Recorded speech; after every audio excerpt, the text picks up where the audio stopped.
O Evangelho em 3 minutos, com Mário Persona. Moisés surge no livro de Êxodo como uma figura de Jesus, o libertador do seu povo do jugo de Satanás. Se você lê os evangelhos, deve se lembrar de que o rei Herodes mandou matar os meninos na tentativa de livrar-se de Jesus. A mesma estratégia usada por Satanás ao inspirar Faraó a eliminar os meninos hebreus. Mas Moisés escapou da morte e mais tarde nós o encontramos casando-se com Zípora, uma mulher gentia cujo nome significa passarinha, algo pequeno e insignificante.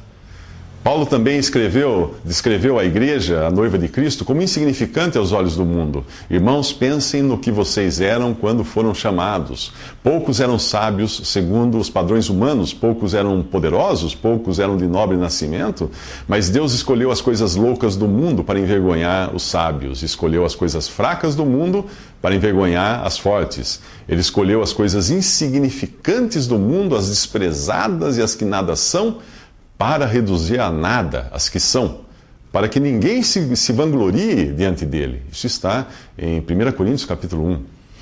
A libertação do povo no Egito aconteceu por meio de outra figura de Cristo, um cordeiro sem defeito sacrificado na instituição da Páscoa.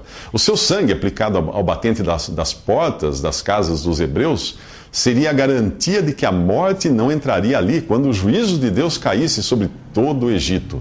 Depois, em outra figura representando o crente associado a Cristo em sua morte, nós vemos os hebreus passando pelo fundo do mar, um lugar de morte, e saindo triunfantes e salvos do outro lado. Porém, ainda em um deserto, a caminho da terra prometida. O deserto é uma figura do mundo, onde o cristão se encontra depois de salvo por Cristo. Assim como ocorre hoje com o crente em Jesus, em sua jornada rumo à pátria celestial, os hebreus eram guiados por Cristo, representado na coluna de nuvem de dia e na coluna de fogo à noite. Em sua carta aos Coríntios, Paulo explica que todos comeram do mesmo alimento espiritual, referindo-se ao maná, que caía do céu e era uma figura de Jesus, e beberam da mesma bebida espiritual, pois bebiam da rocha espiritual que os acompanhava, e essa rocha era Cristo. Isso está no capítulo 10 de 1 Coríntios. Chegamos ao Monte Sinai, e ali Moisés é uma figura de Cristo como mediador entre Deus e os homens, e também como profeta. Em Deuteronômio, Deus disse a Moisés, referindo-se a Jesus: levantarei do meio de seus irmãos um profeta, como você, porei minhas palavras na sua boca, e ele lhes dirá tudo o que eu lhe ordenar. Se alguém não ouvir as minhas palavras que o profeta falará em meu nome, eu mesmo lhe pedirei contas. Deuteronômio 18:18. E no Evangelho João diz assim, no Evangelho de João: quem me rejeitar a mim e não receber as minhas palavras, já tem quem o julgue. A palavra que tenho pregado, essa o há de julgar no último dia.